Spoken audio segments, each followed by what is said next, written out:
आज हम स्टडी करेंगे effect of N unbalanced force on an object के बारे में।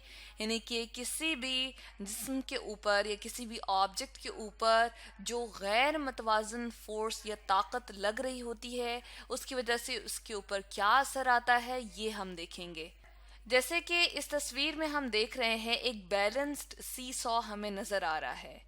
इसका हम कहते हैं कि ये जो लकड़ी का तख्ता सा इसके ऊपर मौजूद है, इसका वेट जो है वो नीचे की तरफ एक्ट कर रहा होता है। नीचे की तरफ हम एरो शो कर रहे हैं। वेट की फोर्स जो है, ये ताकत नीचे की तरफ लग रही होती है, और इसके बराबर में ही इसके एन इस पॉइंट के ऊपर एक फोर्स ऊपर की तरफ ये वेज जो है लगा रहा होता है। ये इसको बैलेंस में रखता है, इसको मुतवाजन रखता है, एक जगह रखता है। लेकिन यहाँ पर दूसरी जगह हम देख रहे हैं कि दूसरी तस्वीर में हम देख रहे हैं कि एक बच्चा जो इस तरफ बैठ गया है, उसका वजन इतना ज्यादा है कि वो इस बराबर या मुतवाजन जो सी सॉ है उसको अनबैलेंस्ड कर देता है।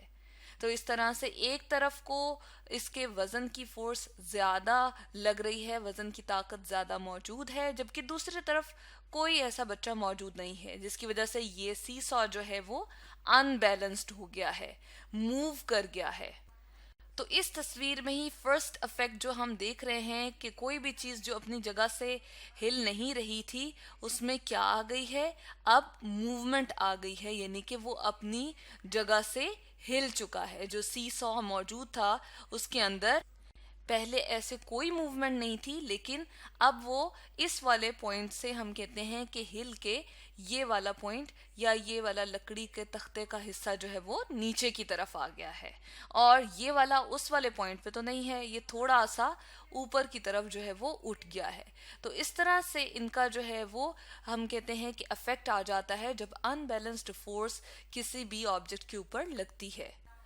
जब भी बैलेंस्ड फोर्सेस मौजूद हों, यानी कि इस वाली अगर हम तस्वीर को देखते हैं तो इसमें दोनों एरोज मैंने बराबर बनाए हैं। यानी कि इस लकड़ी के तख्ते का जो वेट है, जो नीचे की तरफ एक्ट कर रहा है, और इसी के बराबर में ऑपोजिट फोर्स ऊपर की तरफ लग रही है, ये दोनों जब बैलेंस होते हैं तो नेट फोर्स जीरो होती है।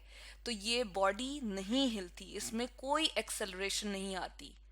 यानी कि इसमें हम कहते हैं कि कोई भी मूवमेंट हमें बज़ाहिर तौर पे नज़र नहीं आती।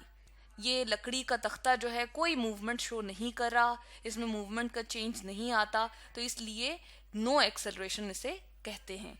अब अगर अनबैलेंस्ड फोर्स आ जाती है तो उसमें क्या होती है, नेट फोर्स यहाँ पर ज्यादा आ जाती है, जिसकी वजह से ये लकड़ी का तख्ता मूव कर गया है या सी सॉ अनबैलेंस्ड फॉर्म में चला गया है।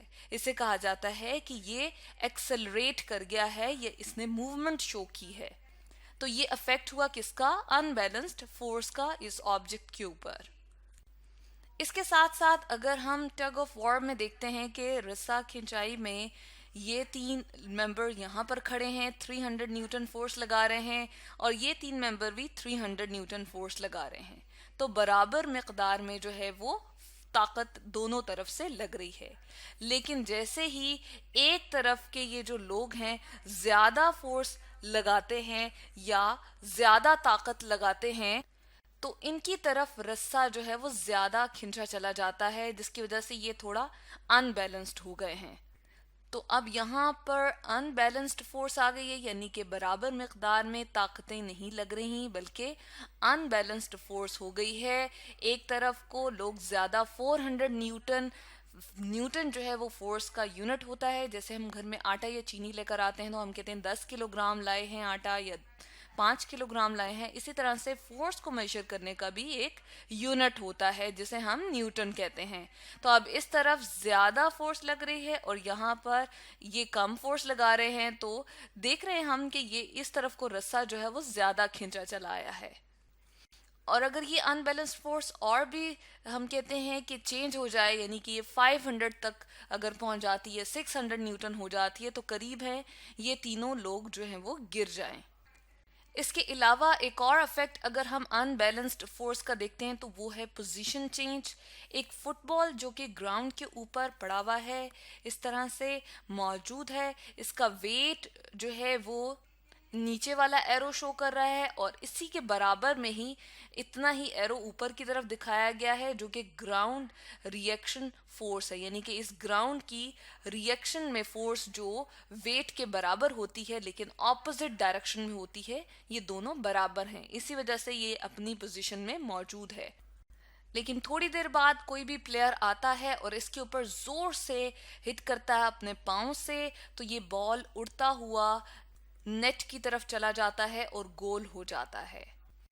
अब यहाँ पर क्या हुआ है कि एक तरफ से जिस प्लेयर ने इसको जोर से हिट किया है वो इसके ऊपर जो है वो ताकत लगाता है, इस तरफ से जोर से उसने हिट किया है, जबकि इसके मुकाबले में इसके बराबर मिकदार में अगर इस तरफ से रुकावट की फोर्स ना हो, यानी कि ये छोटा सा एरो मैं शो कर रही हूँ जो कि रेजिस्टेंस को शो करता है, रुकावट की फोर्स जो है वो मौजूद होती है, जिसे एयर की रेजिस्टेंस हम कहते हैं, ये कम है किससे, उस फोर्स से जो कि एक प्लेयर लगा रहा होता है। प्लेयर की किक से जो फोर्स इसमें ट्रांसफर होती है वो ज्यादा है, जिसकी वजह से क्या होता है, ये अनबैलेंस्ड फोर्स का फुटबॉल जो है शिकार हो जाता है और फिर ये गोल की तरफ, या हम कहते हैं नेट जो कि इस तरफ को मौजूद है उसके अंदर जा गिरता है और इस तरह से गोल हो जाता है फुटबॉल की गेम के अंदर। तो इस तरह से इस फुटबॉल की जो है पोजीशन चेंज हो गई है। इसके साथ साथ हम यहाँ देख रहे हैं कि एक बहुत बड़ा पत्थर मौजूद है। अब इसको अगर दो शख्स जो हैं वो दोनों अतराफ से बराबर जोर लगा रहे हों, बराबर की ताकत लगा रहे हों, ये इस तरफ को लगा रहा है और दूसरा शख्स जो है वो इस तरफ को लगा रहा है, अगर ये दोनों बराबर हों तो ये पत्थर अपनी जगह से नहीं हिलेगा।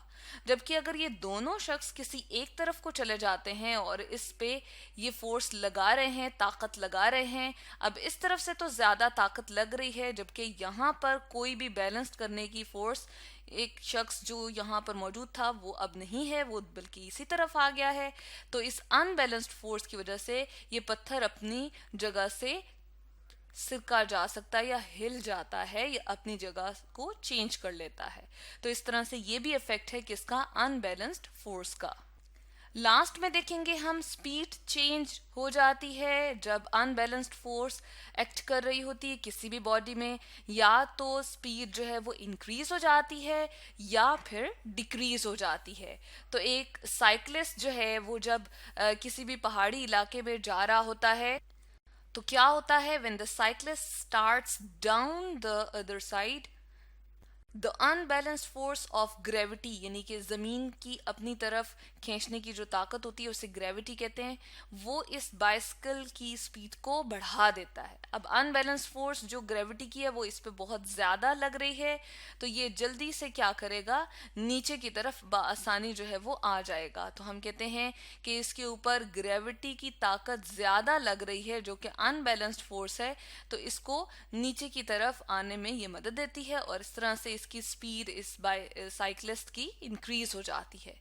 इसी के ऑपोजिट अगर हम देखें तो कोई भी पर्सन जो एक बाइक को राइड कर रहा है वो और ऊपर की तरफ जा रहा है, अप अ हिल की तरफ मूव कर रहा है, तो उसकी स्पीड स्लो डाउन हो सकती है क्योंकि ग्रेविटी की ताकत इसको मुसलसल नीचे की तरफ धकेलने की कोशिश कर रही है, नीचे की तरफ खींच रही है।